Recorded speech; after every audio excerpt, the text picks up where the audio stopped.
ব্রাহ্মণবাড়িয়া নাসিরনগরে হামলার ঘটনায় প্রতিবাদ অব্যাহত। ভিডিও ফুটেজ দেখে ৩০ জন আটক, বিচার বিভাগীয় তদন্ত কমিটি গঠনের দাবি। মানুষ উন্মাদ না হলে কিন্তু এই আচরণ করতে পারে না। যে দেশে সাম্প্রদায়িক সম্প্রীতি নাই, এদেশে হিন্দুরা নিরাপদ নয়, এটা বাইরে প্রচার করার জন্য এটা করা হয়েছে। স্থানীয় প্রশাসনের উদাসীনতার পাশাপাশি রাজনৈতিক ব্যর্থতাকে দুষলেন বিশেষজ্ঞরা। এখানে প্রশাসন এবং পুলিশ কর্তৃপক্ষ তাদের সুস্পষ্ট গাফিলতি ছিল এবং তাদের ইন্ধনও ছিল। অনেক সুবিধাবাদী স্বার্থান্বেষী লোকগুলো আওয়ামী লীগের নাম দিয়ে তারা ঠিক আওয়ামী লীগ যা চায় না সে কাজগুলো তারা করে। দেখছিলেন প্রধান শিরোনাম। দুপুরের সময় সঙ্গে আছে আমি আসাদ আজিম এবং আমি ফয়সাল মোর্শেদ। এবার অন্যান্য শীর্ষ সংবাদ। ক্ষুদ্র সঞ্চয়ের মাধ্যমে উন্নয়ন কার্যক্রম চালু করেছে সরকার। কমেছে ধনী দরিদ্রের ব্যবধান। সমবায় দিবসে প্রধানমন্ত্রী কৃষি জমিতে শিল্প কারখানা গড়ে না তোলার আহ্বান। জেলা পরিষদ নির্বাচনে দলীয় সমর্থন আদায়ে আওয়ামী লীগের সম্ভাব্য প্রার্থীদের দৌড়ঝাঁপ শুরু। কেন্দ্রের সিদ্ধান্তের অপেক্ষায় বিএনপি, হিসেব নিকেশ করছেন ভোটাররা। সাভারের সিএনজি স্টেশনগুলোতে দেখা দিয়েছে তীব্র গ্যাস সংকট। চরম আর্থিক ক্ষতির মুখে স্টেশন মালিক ও পরিবহন ব্যবসায়ীরা। যুক্তরাষ্ট্র নির্বাচনে ডোনাল্ড ট্রাম্পকে সমর্থন দিচ্ছেন মধ্যম আয়ের নাগরিকরা। উচ্চবিত্ত হাড্ডাহাড্ডি লড়াইয়ের আভাস।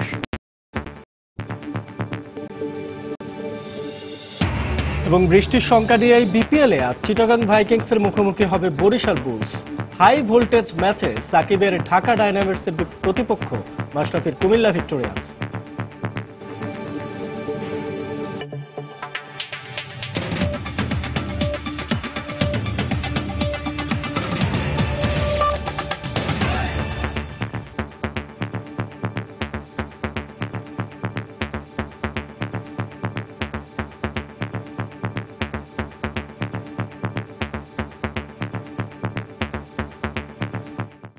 ব্রাহ্মণবাড়িয়ার নাসিরনগরে হিন্দু সম্প্রদায়ের বাড়িঘর ও মন্দিরে হামলার ভিডিও ফুটেজে শনাক্ত ৩০ জনকে আটক করেছে পুলিশ। গত রাত থেকে সকাল পর্যন্ত উপজেলার বিভিন্ন এলাকায় অভিযান চালিয়ে তাদের আটক করা হয়। পুলিশ জানায়, হামলা ও ভাঙচুরের সময় মোবাইল ফোনে ধারণ করা ভিডিও ফুটেজ দেখে হামলাকারীদের আটক অভিযান শুরু করে আইনশৃঙ্খলা বাহিনী। শুক্রবার রাত থেকে শনিবার সকাল পর্যন্ত নাসিরনগরের বিভিন্ন এলাকা থেকে হামলায় জড়িত থাকার অভিযোগে ৩০ জনকে আটক করা হয়। প্রাথমিক জিজ্ঞাসাবাদ শেষে তাদের বিরুদ্ধে আইনি ব্যবস্থা নেওয়া হবে বলে জানিয়েছে পুলিশ। ফেসবুকে ধর্ম অবমাননাকর পোস্ট দেওয়ার অভিযোগে গত ৩০ অক্টোবর সদর উপজেলার ১৫টি মন্দির ও শতাধিক হিন্দু বসতভিটায় হামলার ঘটনা ঘটে। এ ঘটনায় স্থানীয় জনপ্রতিনিধি, পুলিশ প্রশাসনের নিষ্ক্রিয়তাকে দায়ী করেন স্থানীয়রা। তবে ঘটনার পুনরাবৃত্তি ঠেকাতে স্বরাষ্ট্রমন্ত্রীর হুঁশিয়ারির মধ্যেও শুক্রবার ৫টি ঘর ও একটি মন্দিরে আগুন দেয় দুর্বৃত্তরা।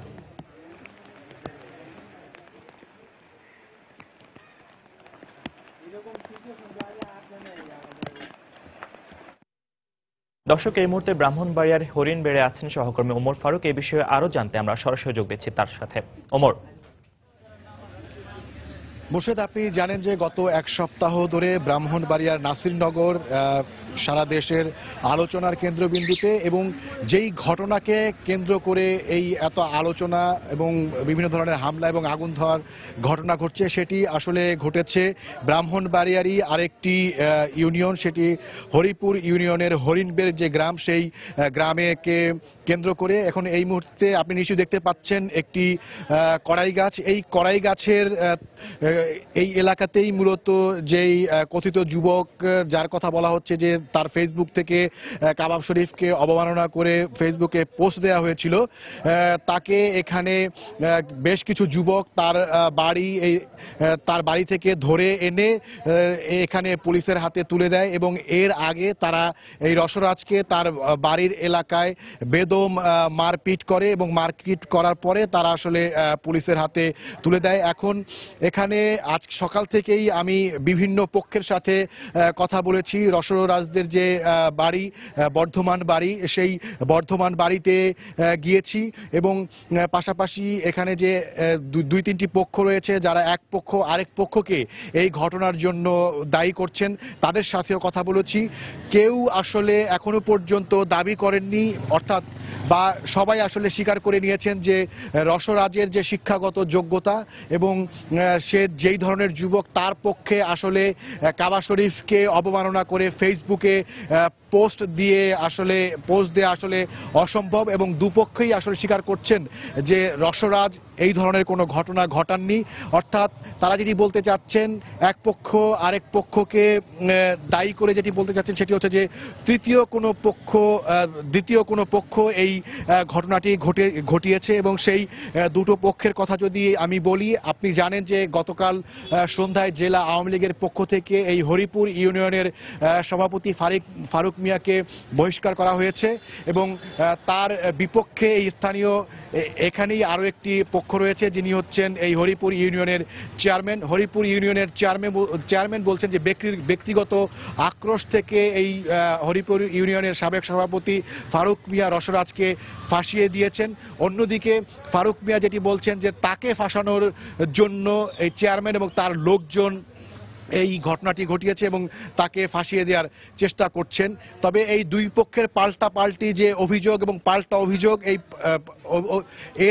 এর মধ্য দিয়ে মূলত রসরাজ যে এখানে নির্দোষ এবং তাকে যে এক ধরনের বলির পাঠাই করা হয়েছে, সেই বিষয়টি আসলে স্পষ্ট হয়ে যাচ্ছে বলেই এখানে যারা পর্যবেক্ষক আছেন তারা মনে করেন।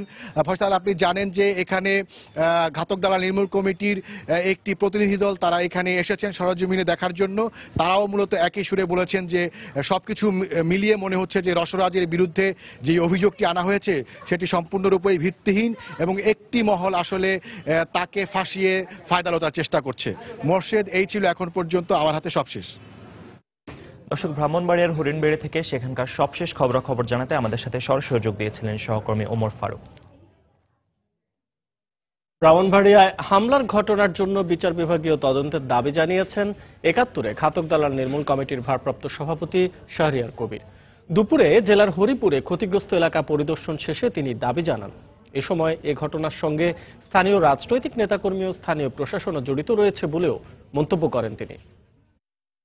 মানুষ উন্মাদ না হলে কিন্তু এই আচরণ করতে পারে না। তো এই উন্মাদটা কিন্তু পরিকল্পিতভাবে করা হয়েছে। বাংলাদেশের ভাবমূর্তি, যে এদেশে সাম্প্রদায়িক সম্প্রীতি নাই, এদেশে হিন্দুরা নিরাপদ নয়, এটা বাইরে প্রচার করার জন্য এটা করা হয়েছে। রসরাজের পক্ষে কোনো আইনজীবী দাঁড়াবার পরিস্থিতি ছিল না। ১৫০ মতন আইনজীবী সেখানে রসরাজের বিরুদ্ধে দাঁড়িয়ে গেছে। প্রশাসনিক তদন্ত নয়, আমরা আগেও বলেছি বিচার বিভাগীয় তদন্ত হতে হবে এবং তদন্তের রিপোর্টটা বেরোতে হবে। এদিকে হিন্দু সম্প্রদায়ের বসত বাড়িতে হামলা, ভাঙচুর ও নির্যাতনের জন্য স্থানীয় প্রশাসনের গাফিলতিকে দায়ী করছেন বিশ্লেষকরা। তাদের মতে, স্থানীয় প্রশাসন সময়মতো যথাযথ ব্যবস্থা নিলে ঘটনার এত বিস্তৃতি ঘটত না। এছাড়া প্রশাসনের পাশাপাশি এই ঘটনা মোকাবেলায় রাজনৈতিক ব্যর্থতা রয়েছে বলেও মনে করেন তারা। অনেক সুবিধাবাদী স্বার্থান্বেষী লোকগুলো আওয়ামী লীগের নাম দিয়ে তারা ঠিক আওয়ামী লীগ যা চায় না সে কাজগুলো তারা করে, এবং অনেক এরকম দৃষ্টান্ত আমরা আমাদের সমাজে, আমাদের রাষ্ট্রের মধ্যে দেখেছি।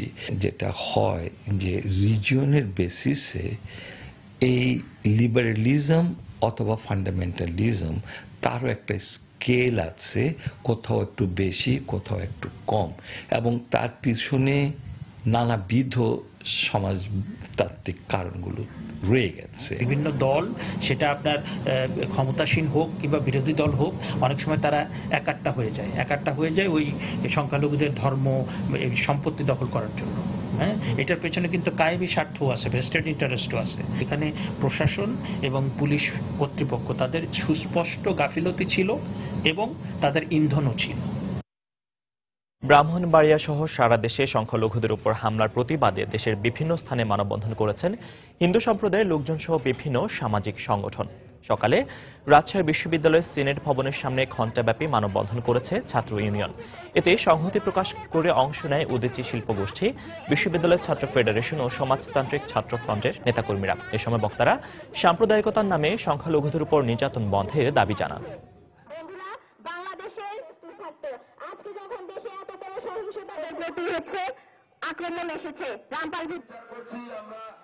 যশোর প্রেস ক্লাবের সামনে জাতীয় হিন্দু মহাজোটের উদ্যোগে মানববন্ধন হয়েছে। এ সময় বক্তারা ব্রাহ্মণবাড়িয়ার নাসিরনগরে সংখ্যালঘু সম্প্রদায়ের উপর হামলার ঘটনায় জড়িতদের গ্রেফতার করে দৃষ্টান্তমূলক শাস্তির দাবি জানান।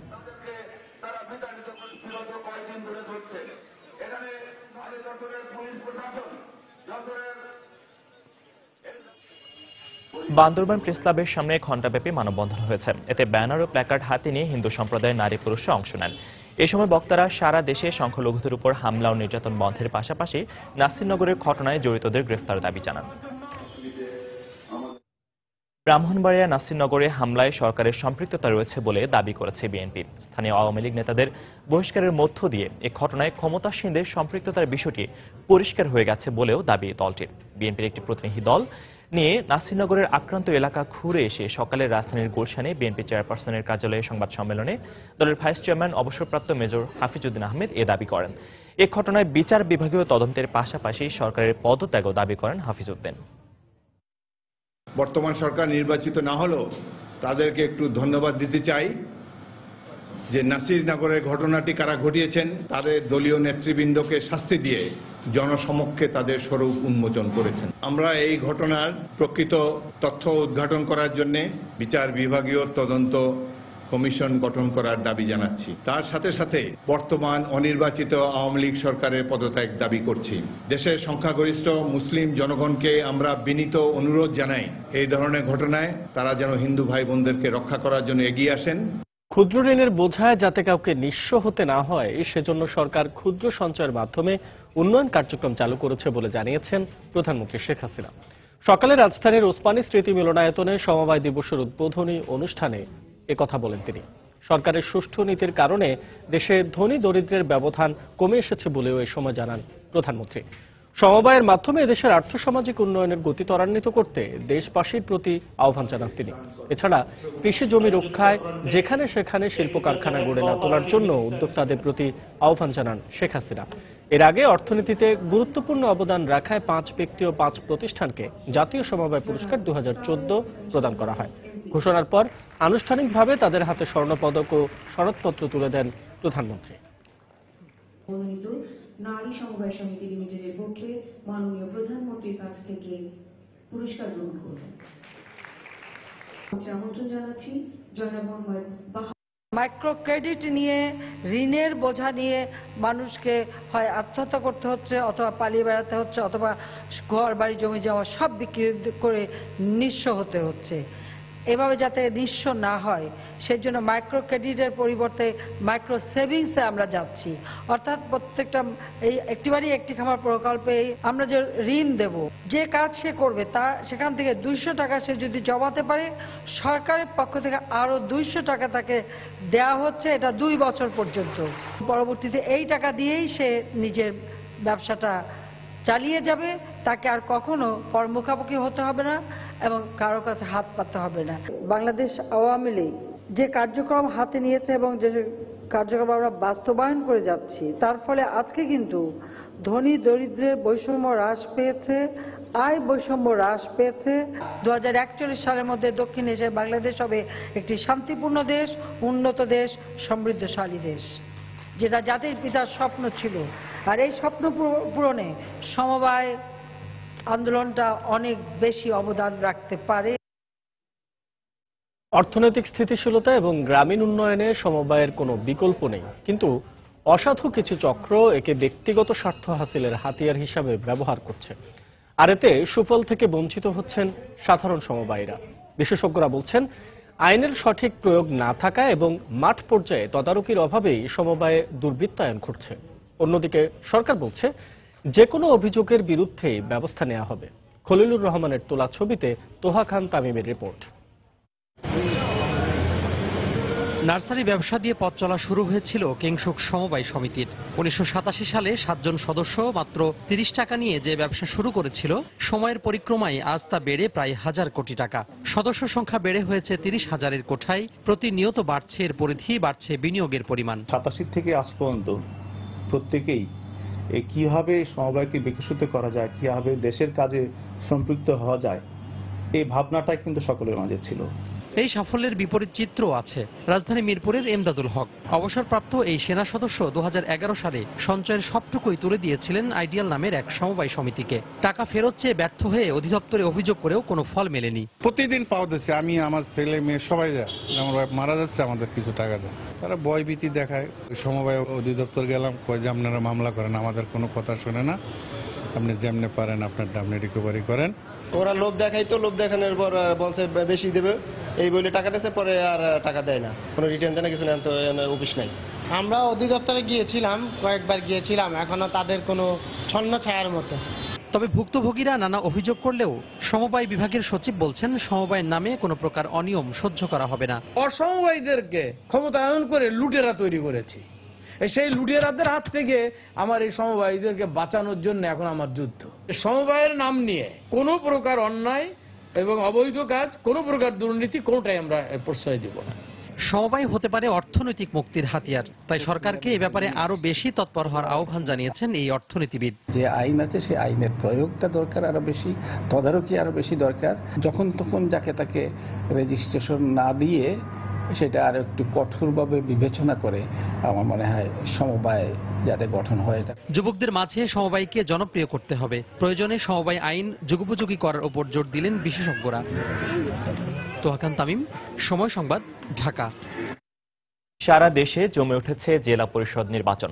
একদিকে দলীয় সমর্থন আদায়ে ক্ষমতাসীন আওয়ামী লীগের সম্ভাব্য একাধিক প্রার্থী দৌড়ঝাঁপ করছেন, অন্যদিকে কেন্দ্রের সিদ্ধান্তের অপেক্ষায় বিএনপির প্রার্থীরা।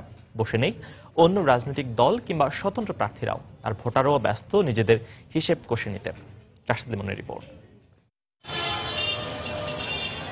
স্থানীয় সরকারের বাকি নির্বাচন থেকে একটু ভিন্ন আদলেই প্রথমবারের মতো অনুষ্ঠিত হতে যাচ্ছে জেলা পরিষদ নির্বাচন। সাধারণ ভোটারদের জায়গায় এখানে ভোট দেবেন কেবলমাত্র নির্বাচিত জনপ্রতিনিধিরা। থাকছে না প্রচার প্রচারণার জৌলুস কিংবা সভা সমাবেশের অনুভূতি, আর তাই ঘরোয়া সভায় চলছে প্রচারণার কাজ।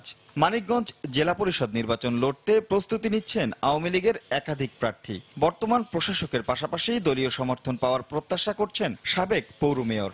সমস্ত মেম্বারদের নিয়ে মিটিং করে বলি যে কোনো সময় ডাকলে পাবো, এইরকম একজন লোক বেছে নেবে। মাননীয় প্রধানমন্ত্রী শেখ হাসিনা যদি আমাকে মনোনয়ন দেয় আমি প্রার্থী, যদি মনোনয়ন না দেয় যাকে দিবে আমি তার জন্য আছি। যদিও নির্বাচনে অংশগ্রহণের ব্যাপারে এখনো সবুজ সংকেত দেয়নি কেন্দ্র, তবে নির্বাচনকে সামনে রেখে নিজেদের প্রস্তুতি সেরে নিয়েছে জেলা বিএনপি। এছাড়াও মাঠে থাকার আভাস দিচ্ছেন বেশ কয়েকজন স্বতন্ত্র প্রার্থীরাও। ম্যাডাম জিয়ার সিদ্ধান্ত যদি ইতিবাচক হয় তাহলে অবশ্যই আমরা যোগদান করব, সেই নির্বাচনে ইনশাআল্লাহ আমরা বিজয়ী হব। মানুষ এখানে আওয়ামী লীগ, বিএনপি, অন্য কোনো দলের কথা ভাবছে না, তারা ভাবছে একজন যোগ্য নেতৃত্ব আসুক। নির্বাচিত প্রতিনিধিদের ভোটে সাধারণ মানুষের প্রত্যাশার প্রতিফলন ঘটবে বলে দাবি স্থানীয় জনপ্রতিনিধিদের। যদিও ভোট দেওয়ার ক্ষেত্রে দলীয় নির্দেশনার উপরই ভরসা তাদের। যার দ্বারা সুন্দর সুশৃঙ্খলভাবে উন্নয়নমূলক কাজ হবে তাকে আমরা ভোটটা দেব। আমাদের দল যাকে সিদ্ধান্ত দিবে আমরা অবশ্যই তাকে ভোট দেওয়ার জন্য প্রস্তুত আছি। ইউনিয়ন, উপজেলা ও পৌরসভার মোট 892 জন জনপ্রতিনিধির ভোটে গঠন করা হবে মানিকগঞ্জ জেলা পরিষদ। দেরিতে হলেও গণতন্ত্রের ছোঁয়া লেগেছে জেলা পরিষদে। সেক্ষেত্রে আসছে 28 ডিসেম্বরের এই নির্বাচন নির্দলীয় হলেও সব দলের সমর্থিত প্রার্থীর অংশগ্রহণে একটি সুষ্ঠু নির্বাচন নিশ্চিত করতে পারলেই গণতন্ত্র আরো সুসংগঠিত হবে বলে মনে করে সাধারণ মানুষ। রাশেদ লিমন, সময় সংবাদ, মানিকগঞ্জ। দুপুরের সময় আরো থাকছে। কুমিল্লায় ডায়রিয়ার প্রাদুর্ভাব, সিটি কর্পোরেশনের পানি থেকে জীবাণু ছড়িয়ে পড়েছে বলে ধারণা চিকিৎসকদের। আতঙ্কিত না হওয়ার পরামর্শ। ডিএমপি কমিশনার বলেছেন 8 নভেম্বর নয়াপল্টনে বিএনপি অফিসের সামনে সমাবেশের জন্য এখন পর্যন্ত কোনো আবেদনপত্র পায়নি ডিএমপি। যদি বিএনপির পক্ষ থেকে সমাবেশের জন্য আবেদন করা হয় তবে পরিস্থিতি বিবেচনায় পরবর্তী সিদ্ধান্ত দেয়া হবে বলে জানান তিনি। সকালে রাজধানীর মিরপুরে পুলিশের বিশেষায়িত ইউনিট সোয়াটের একটি সেমিনার শেষে সাংবাদিকদের কথা বলেন কমিশনার। 8 তারিখে নয়াপল্টন অফিসের সামনে তারা আবেদন করেছে। এই ধরনের আবেদন এখনো পর্যন্ত আমি হাতে পাইনি। পেলে পরিস্থিতি বিবেচনা করে, নিরাপত্তা ব্যবস্থা বিবেচনা করে, বাস্তবতা বিবেচনা করে সিদ্ধান্ত নেব।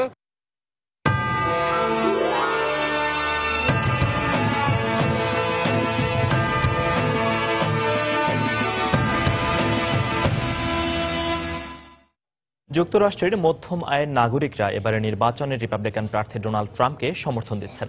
তারা মনে করছেন ট্রাম্প ক্ষমতায় আসলে চাকরির বাজার আরও প্রসারিত হবে। অন্যদিকে উচ্চবিত্ত উচ্চশিক্ষিতরা সমর্থন দিয়ে যাচ্ছেন ডেমোক্র্যাট প্রার্থী হিলারি ক্লিন্টনকে। তবে নির্বাচনের মাত্র 3 দিন আগে বিভিন্ন জনমত জরিপে প্রধান দুই প্রার্থীর মধ্যে হাড্ডাহাড্ডি লড়াইয়ের আভাস পাওয়া যাচ্ছে। যুক্তরাষ্ট্রের ফিলাডেলফিয়া থেকে আরও জানিয়েছেন তুষার আব্দুল্লাহ।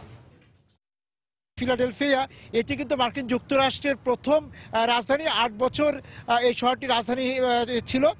এখানকার ভোটাররা বলছেন যে যারা এখানকার প্রকৃত যে মার্কিন যুক্তরাষ্ট্রের যে নাগরিকেরা আছেন তারা কিন্তু লেখাপড়ার দিক দিয়ে বা পড়াশোনার দিক দিয়ে একটু পিছিয়ে পড়েছিলেন অভিবাসীদের থেকে। যারা শিক্ষার দিক থেকে পিছিয়ে পড়েছে তারা মনে করছেন যে ডোনাল্ড ট্রাম্প নির্বাচিত হলে চাকরির বাজারে তারা অভিবাসীদের জায়গাটি দখল করতে পারবেন। সেই কারণে কিন্তু তারা ডোনাল্ড ট্রাম্পের পক্ষে অবস্থান নিয়েছেন। এবং এখানকার ভোটাররা বলছেন রিপাবলিকানদের মধ্যে যারা আবার শিক্ষিত যারা তারা কিন্তু সেইভাবে এখন পর্যন্ত ডোনাল্ড ট্রাম্পের আশ্বাসের প্রতি অতটা আশ্বস্ত হননি। আমি মনে করি যে হিলারি ক্লিন্টন জিতবেন, কারণ ডেমোক্রেটিক যে ভ্যালু মোস্ট অফ দ্য মানুষ যারা ঠান্ডা মাথায় চিন্তা করে তারা এই ভ্যালুটাকে সম্মান করে।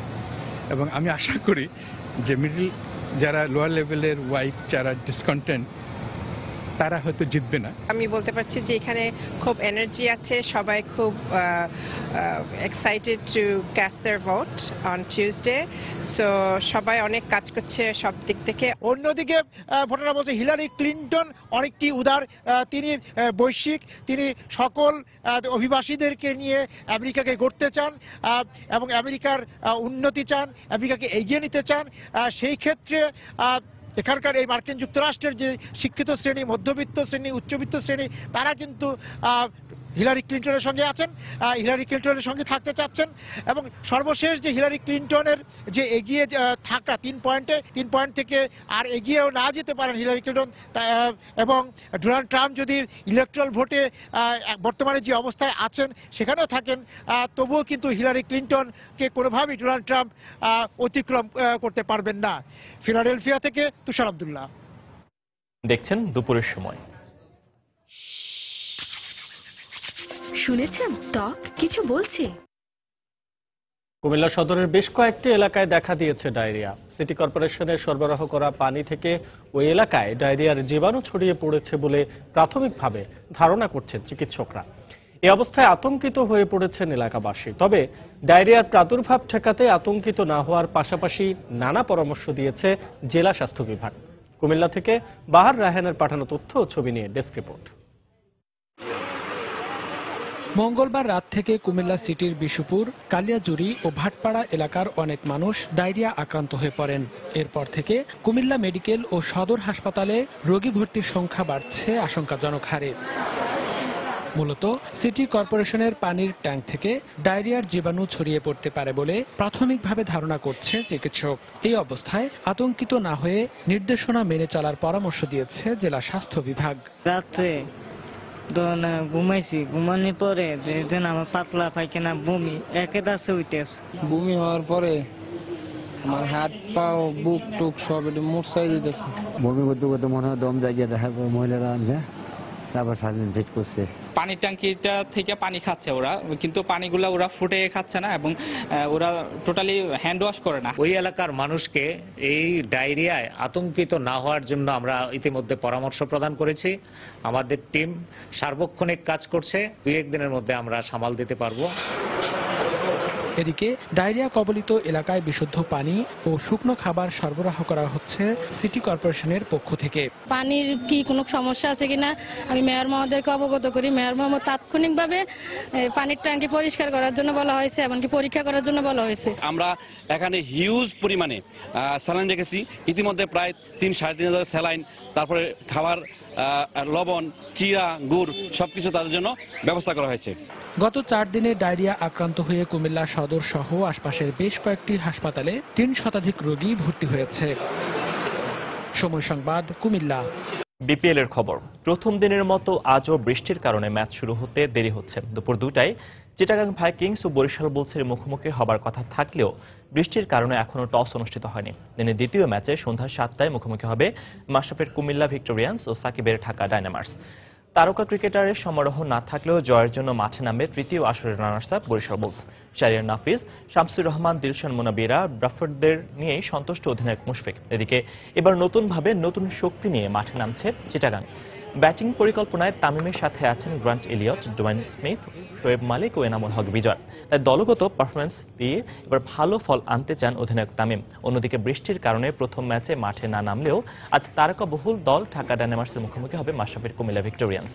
সাকিব, নাসির, মোসাদ্দেকের পাশাপাশি কুমার সাঙ্গাকারা, মাহেলা জয়াবর্ধনে, জোয়ান ব্রাভো, আন্দ্রে রাসেল, রবি বোপারদের নিয়ে একেবারে চোখ রাঙাচ্ছে ঢাকা। তবে আহমেদ শেহজাদ, আসহার জায়দি আর আফগান লেগ স্পিনার রশিদ খানদের নিয়ে কৌশল সাজাচ্ছেন মাশরাফির কুমিল্লা।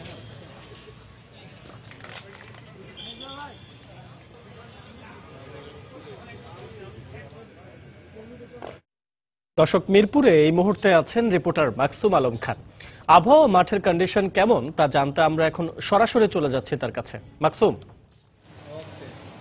আসাদ, একটি কথা বলে রাখতে চাই, সেটা হচ্ছে বিপিএল ক্রিকেট মানেই শুধুমাত্র কিন্তু সবাই যে 4 ছক্কার ছড়াছড়ি দেখতে আসেন, ক্রিকেটের ধুমধাড়াক্কা ক্রিকেট দেখতে আসেন সেটি কিন্তু না। ব্যক্তিগত পারফরমেন্সের কিন্তু একটা ব্যাপার আছে এখানে, যে বিশ্বের নামি দামি তারকারা কিন্তু এই বিপিএলে আসেন এবং তাদের একক যে পারফরমেন্স সেই নৈপুণ্যগুলো দেখার জন্য কিন্তু আসেন। কিন্তু যারা বিপিএল এর এই দর্শক আছেন, ভক্ত আছেন, তারা কিন্তু বঞ্চিত হচ্ছেন বলা যায়। বৃষ্টির বাধার কারণে কিন্তু প্রথম দিনের পর দ্বিতীয় দিনেও আমরা দেখছি বৃষ্টির হানায় কিন্তু খেলা শুরু হচ্ছে না। এই খেলাটি হওয়ার কথা ছিল বরিশাল বুলস এবং চিটাগং ভাইকিংস এর মধ্যে। চিটাগং ভাইকিংস কিন্তু বেশ তারকাবহুল দল ছিল। তামিম ইকবাল কিন্তু আইকন ক্রিকেটার এবং ক্রিস গেইল যদিও এখনো আসেননি। ক্রিস গেইল চিটাগং পর্বে কিন্তু যোগ দেবেন। এছাড়া গ্র্যান্ট এলিয়টকে আমরা দেখেছিলাম, নিউজিল্যান্ডের মারকুটে ব্যাটসম্যান ডোয়েন স্মিথ, শোয়েব মালিক এবং এনামুল হক বিজয়ের মতো তারকারা আছেন। এছাড়া তাসকিন, শুভাশিস, রাজ্জাক সাকলাইনদের মতো খেলোয়াড়রাও কিন্তু আছেন এই স্কোয়াডে। আর বরিশাল বুলসেও কিন্তু চিটাগং ভাইকিংস এর মতো এত তারকাবহুল দল না হলেও কিন্তু দেশীয় তারকারা আছেন। মুশফিকুর রহিম, শাহরিয়ার নাফিস, শামসুর রহমান, দিলশান মুনাবিরা আছেন। এছাড়া বিদেশিদের মধ্যে এবং আরো আবু হায়দার রনি কিন্তু গত বিপিএল আসরের সবচেয়ে বেশি উইকেট শিকারী, তিনি কিন্তু আছেন। আলামিন আছেন, তাইজুল হাসান রাব্বি আছে। এছাড়া এরপরে যে ম্যাচটি হওয়ার কথা সেটিও কিন্তু ঢাকা ডায়নামার্স কিন্তু এবারের আসলে সবচেয়ে তারকাবহুল দল, শক্তিশালী একটি দল এবং কুমিল্লা ভিক্টোরিয়ান্স মাশরাফির নেতৃত্বাধীন সেই দুইটি দলের মধ্যকার খেলা। তো বলা যায় যে বৃষ্টির বাধায় কিন্তু বিপিএল দর্শকরা কিন্তু বঞ্চিত হচ্ছেন তাদের প্রিয় তারকার খেলা দেখা থেকে। আর কুমিল্লা ভিক্টোরিয়ান্সের কথা যদি বলছিলাম, কুমিল্লা ভিক্টোরিয়ান্সের কথা আর একটু বলতে হয়, যেহেতু অন্যান্য দলের চেয়ে কিন্তু কুমিল্লা ভিক্টোরিয়ান্সই এই বৃষ্টির কারণে সবচেয়ে বেশি বলা যায় ক্ষতির মুখে পড়েছে। কেননা প্রথম ম্যাচটি কিন্তু তাদের বৃষ্টিতে ভেস্তে গেছে, তারা একটি বলও খেলতে পারেনি। অর্থাৎ তাদের জয়ের সুযোগ বা জয়ের সম্ভাবনা কিন্তু তারা যে 3টি পয়েন্ট তাদের নিতে পারতেন, তারা যদি জিততে পারতেন, সেটি কিন্তু সম্ভাবনাটা থাকলো না। তো এই দ্বিতীয় ম্যাচটিও কিন্তু একই অবস্থা, ঢাকা ডায়নামার্সের বিপক্ষেও কিন্তু সেটি হবে কিনা বলা যাচ্ছে না, এখন পর্যন্ত টস হয়নি প্রথম ম্যাচেরই। তো আসাদ, আমার কাছ থেকে মিরপুর শেরেবাংলা স্টেডিয়ামে এই ছিল সর্বশেষ খবর। সহকর্মী মাকসুম আলম খান জানাচ্ছিলেন শেরেবাংলা জাতীয় স্টেডিয়াম থেকে বিপিএল প্রসঙ্গে। পূর্ব পাকিস্তানের সাবেক গভর্নর স্বাধীনতা বিরোধী মোনায়েম খানের অবৈধ দখলে থাকা বনানীর 10 কাঠা জমি দখলমুক্ত করে সেখানে রাস্তা প্রশস্ত করার কাজ জোরসোরে চলছে। ঢাকা উত্তর সিটি কর্পোরেশনের উদ্যোগে বনানী কবরস্থানের সামনে দিনরাত শ্রমিকরা দ্রুতই কাজ শেষ করতে চেষ্টা করে যাচ্ছেন। সবগুলো স্থাপনা ভাঙলেও এখনো বাড়ির প্রধান ফটক ভাঙা সম্ভব হয়নি। তবে তা গড়িয়ে দিতে বুলডোজার দিয়ে সর্বোচ্চ চেষ্টা চালাচ্ছে সিটি কর্পোরেশনের শ্রমিকরা। এদিকে উত্তর সিটি কর্পোরেশন জানিয়েছে, মোনায়েম খান রাস্তায় জমি দখল করে রাখায় বনানীর 27 নম্বর সড়কটি এতদিন সংকুচিত অবস্থায় ছিল। জায়গাটি দখলমুক্ত করায় এখন 40 ফুট থেকে বেড়ে রাস্তার প্রশস্ত হবে প্রায় 80 ফুট। এছাড়া রাস্তাটি চালু করলে বনানী এলাকার যানজট অনেকাংশে কমে যাবে বলেও জানান উত্তর সিটি কর্পোরেশনের নির্বাহী প্রকৌশলী। সপ্তাহখানেকের মধ্যেই কাজ শেষ করে রাস্তাটি নগরবাসীর জন্য খুলে দেওয়া হবে বলেও জানান তিনি।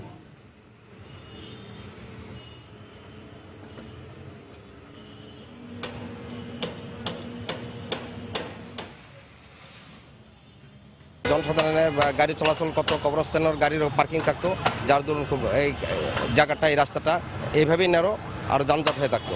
তো এখন এই জায়গাটা অবৈধ দখলমুক্ত করার পরে রাস্তাটা প্রশস্ত হয়েছে, যত দ্রুত সম্ভব রাস্তাটা খুলে দিবে। তো এখন যে অবস্থায় আছে আরো আপনার 7-8 দিন লাগবে কাজ শেষ করতে। দুপুরের সময় আরো থাকছে। বিভাগীয় নগরী রংপুরে নেই দ্রুত বিচার ট্রাইব্যুনাল। মামলার দীর্ঘসূত্রিতার পাশাপাশি বিচার বঞ্চিত হচ্ছেন মানুষ। দ্রুত স্থাপনের তাগিদ সংশ্লিষ্টদের। বরিশালের বানারীপাড়ায় হরিসভা মন্দিরে প্রতিমা ভাঙচুরের ঘটনায় বাবুল হাওলাদার নামে একজনকে গ্রেফতার করেছে পুলিশ।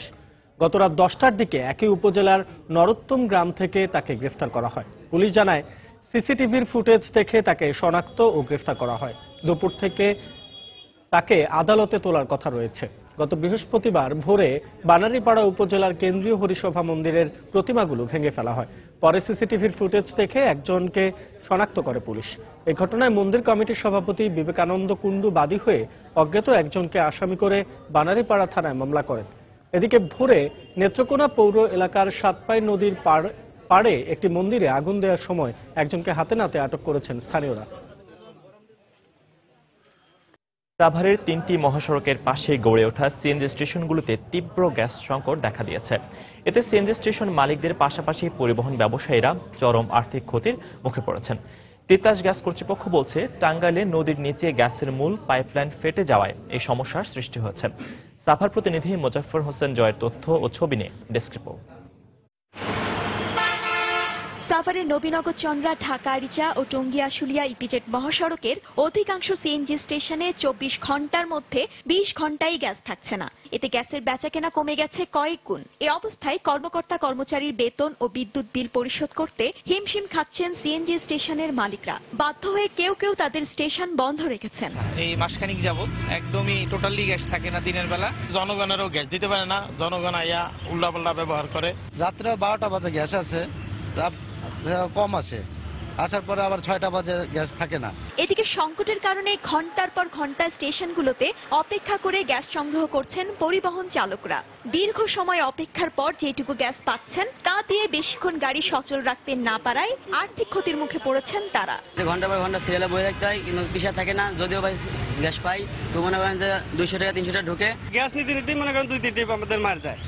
2 ট্রিপ মারলে দিন শেষ হয়ে যায়, যেন 4-5 ট্রিপ মারা যায়। টাঙ্গাইলের পৌলি নদীর তলদেশে গ্যাসের মূল পাইপলাইন ফেটে যাওয়ায় এই সমস্যা সৃষ্টি হয়েছে উল্লেখ করে সাভারের তিতাস গ্যাস ট্রান্সমিশন ও ডিস্ট্রিবিউশনের কর্মকর্তা জানিয়েছেন, 1 থেকে 1.5 মাসের আগে এই সংকট থেকে উত্তরণ সম্ভব নয়। লাইনটা পৌলি নদীতে ফেটে গেছে এবং সেটা জরুরি ভিত্তিতে রিপেয়ার বা রিপ্লেস করার চেষ্টা করতেছে। তবে হ্যাঁ, 20 ইঞ্চি থেকে 20 ইঞ্চি কানেকশন বা পুরো লাইনটাকে রিপেয়ার করতে সময় লাগবে। সাভারের 3টি মহাসড়কের 80 কিলোমিটার এলাকায় প্রায় অর্ধশত সিএনজি স্টেশনে গ্যাসের চাপ ন্যূনতম 15 PSI থাকার কথা থাকলেও গত কয়েকদিন ধরে অধিকাংশ সময় তা থাকছে শূন্যের কোঠায়। সময় সংবাদ, সাভার। বিভাগীয় নগরী রংপুরে আজও গড়ে ওঠেনি দ্রুত বিচার ট্রাইব্যুনাল। এতে মামলার দীর্ঘসূত্রতার পাশাপাশি সঠিক বিচার প্রাপ্তি থেকে বঞ্চিত হচ্ছেন মানুষ। আইনজীবী এবং জেলা পুলিশের শীর্ষ কর্মকর্তারাও ট্রাইব্যুনাল স্থাপনের প্রয়োজনীয়তার কথা জানান। মানিক সরকারের রিপোর্ট। জাপানি নাগরিক কনিও হুসি, দেবীগঞ্জের পুরোহিত যজ্ঞেশ্বর, কাউনিয়ার মাজারের খাদেম সহ জঙ্গি তৎপরতার আসামি সহ স্পর্শকাতর ও নাশকতার বিভিন্ন ঘটনা ঘটলেও বিভাগীয় নগরী রংপুরে আজও গড়ে ওঠেনি দ্রুত বিচার ট্রাইব্যুনাল। এতে করে বাড়ছে মামলার জট ও দীর্ঘসূত্রতা। আইনজীবীরা বলছেন, জরুরি ভিত্তিতে এখানে এই ট্রাইব্যুনাল দরকার। দ্রুত বিচার ট্রাইব্যুনাল যদি না হয় তাহলে দেখা যাবে যে দিনের পর দিন এই মামলাগুলো যেগুলো সেশন কোর্টে আসবে এবং সেই সেশন কোর্টে আসলে দেখা যাবে যে 5 বছর 7 বছরও সেই মামলাগুলো নিষ্পত্তি হবে না। বিশেষ করে জঙ্গি, জ্বালাও পোড়াও, আগুন সন্ত্রাসের মামলা, এই সমস্ত মামলা দ্রুত নিষ্পত্তি হওয়া দরকার।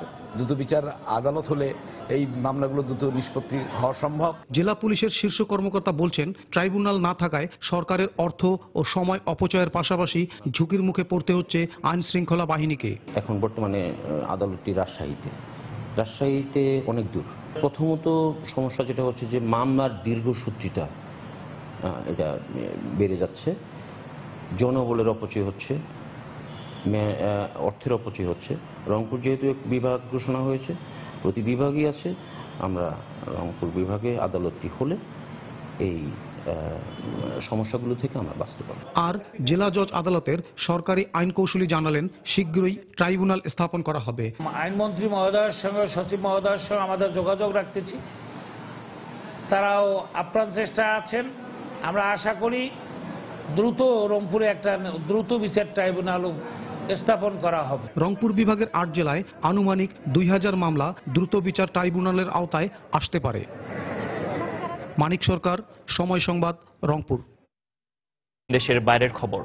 ভারতের একটি আবাসিক স্কুলের 12 ছাত্রীকে ধর্ষণের অভিযোগে 7 শিক্ষক সহ 11 জনকে গ্রেফতার করেছে পুলিশ। বৃহস্পতিবার মহারাষ্ট্রের বুলু থানা এলাকা থেকে তাদের গ্রেফতার করা হয়।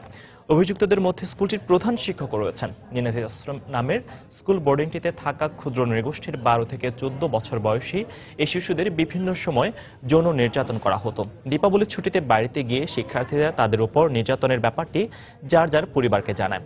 এই ঘটনার বিস্তারিত তদন্ত শেষে আরও কয়েকজনকে গ্রেফতার করা হতে পারে বলে জানিয়েছে মুম্বাই পুলিশ।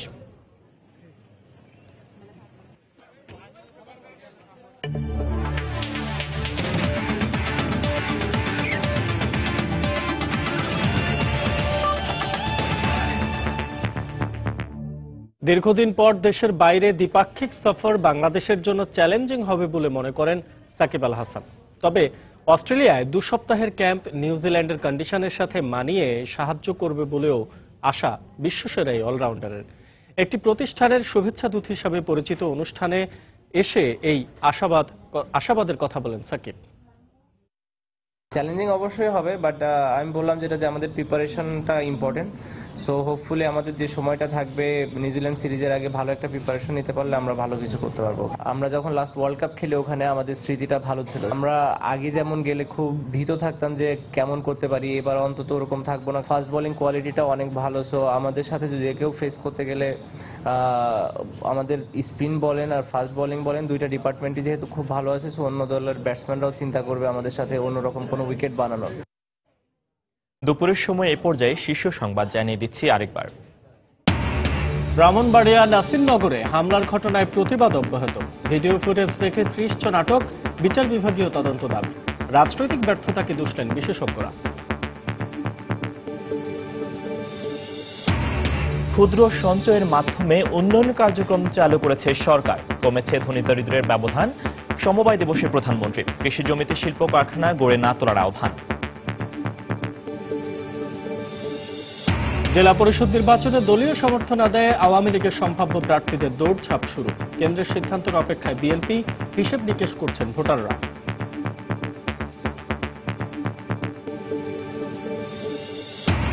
যুক্তরাষ্ট্র নির্বাচনে ডোনাল্ড ট্রাম্পকে সমর্থন দিচ্ছেন মধ্যম আয়ের নাগরিকরা। উচ্চবিত্তদের সমর্থন হিলারির প্রতি জনমত জরিপে হাড্ডাহাড্ডি লড়াইয়ের আভাস।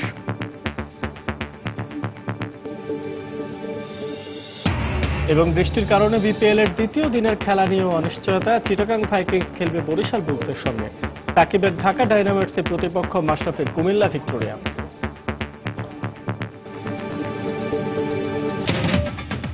দর্শক, এই ছিল দুপুরের সময়। যে কোনো খবর পেতে ভিজিট করুন সময়নিউজ.টিভি আর সঙ্গে থাকুন সময়।